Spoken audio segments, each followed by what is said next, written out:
آج کے اس جائزے میں خوش آمدید، جہاں ہم کچن میں رکھی ایک انتہائی عام چیز یعنی زیتون کی چھپی ہوئی طبی دنیا کو کھوجیں گے۔ ہم سب اسے سلاد یا کوکنگ آئل کے طور پر تو جانتے ہی ہیں، لیکن کیا معلوم تھا کہ قدیم طبی کتب میں یہ باقاعدہ ایک انتہائی طاقتور دوا کی حیثیت رکھتا ہے؟ تو سوال یہ پیدا ہوتا ہے کہ کیا کچن کی کوئی اتنی عام سی چیز واقعی ایک پیچیدہ روایتی دوا ہو سکتی ہے؟ چلیں طب یونانی کی گہرائی میں اتر کر دیکھتے ہیں کہ کیسے ایک جانی پہچانی خوراک کو باقاعدہ ایک کلینکل ٹول میں بدل دیا جاتا ہے۔ یہ واقعی حیران کن ہے کہ پرانے وقتوں کے طبیبوں نے ان چیزوں کو کتنا گہرائی سے سمجھ لیا تھا جنہیں آج ہم محض ایک عام سی غذا سمجھتے ہیں۔ شروعات کرتے ہیں اس کے نباتیاتی ماخذ یعنی زیتون کی اصل پیدائش اور پہچان سے۔ سائنسی زبان میں اسے اولیا یوروپیا یعنی اولیا یوروپیا کہا جاتا ہے اور یہ اولیسی خاندان کا حصہ ہے۔ یہ ایک سدا بہار درخت ہے جو تقریباً 8 سے 10 میٹر تک اونچا ہو سکتا ہے۔ اس پر چھوٹے چھوٹے سفید پروں والے پھول اور سبز رنگ کے گٹھلی دار پھل لگتے ہیں، اور روایتی ادویات میں اس کا پھل اور اس سے نکلنے والا تیل دونوں ہی کثرت سے اور انتہائی فعال طور پر استعمال ہوتے ہیں۔ اس کی جغرافیائی تاریخ بھی کافی دلچسپ ہے۔ اس کی روایتی کاشت کا دائرہ ہندوستان سے لے کر اٹلی اور پورے یورپ تک پھیلا ہوا ہے۔ اس سے بآسانی اندازہ ہوتا ہے کہ صدیوں سے مختلف خطوں اور ثقافتوں نے اس پودے کی افادیت کو کتنی اہمیت دی ہے۔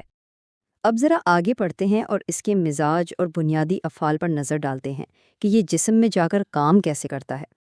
طب یونانی کا ایک انتہائی بنیادی اصول ہے جسے مزاج کہتے ہیں۔ زیتون کا مزاج گرم و تر درجہ دوم مانا جاتا ہے، یعنی دوسرے درجے میں گرم اور نم۔ دراصل یہی وہ مزاج ہے جو یہ طے کرتا ہے کہ زیتون انسانی جسم میں بطور دوا کیسے رد عمل ظاہر کرے گا۔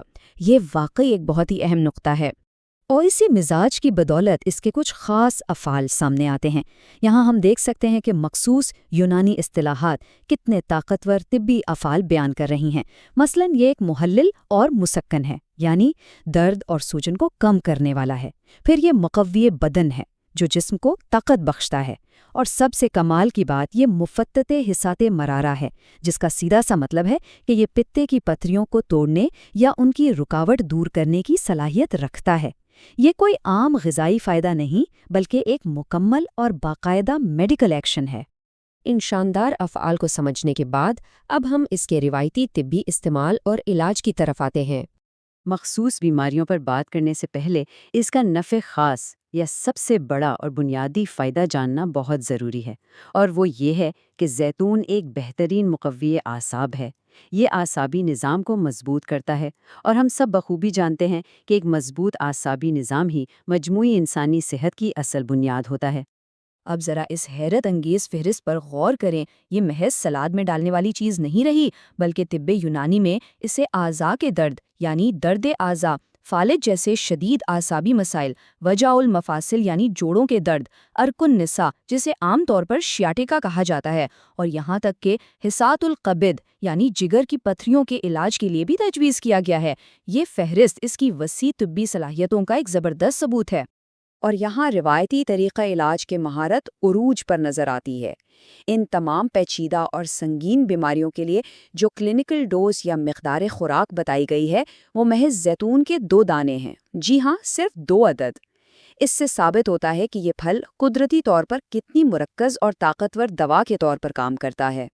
آخری حصے میں ہم زیتون کے کیمیاوی اجزاء، اس کے کچھ حیران کن نقصانات اور ان کی روایتی تدارک پر بات کریں گے۔ ہم نے زیتون کی جن شاندار علاج معالجے کی طاقتوں کا ذکر کیا، ان کے پیچھے دراصل اس میں موجود کیمیائی اجزاء کا ہاتھ ہے۔ ان میں اولک ایسڈ، ٹائروسول، آکسیلک ایسڈ اور کاربوہائیڈریٹس شامل ہیں۔ یہی وہ قدرتی کیمسٹری ہے جو قدیم روایتی دعووں کو آج کی جدید سائنس کے ساتھ لا کر کھڑا کر دیتی ہے۔ لیکن یہاں طب یونانی کا توازن برقرار رکھنے والا نظام بہت دلچسپ ہے۔ کیا کوئی سوچ سکتا ہے کہ زیتون جیسی صحت بخش چیز کا کوئی نقصان بھی ہو سکتا ہے؟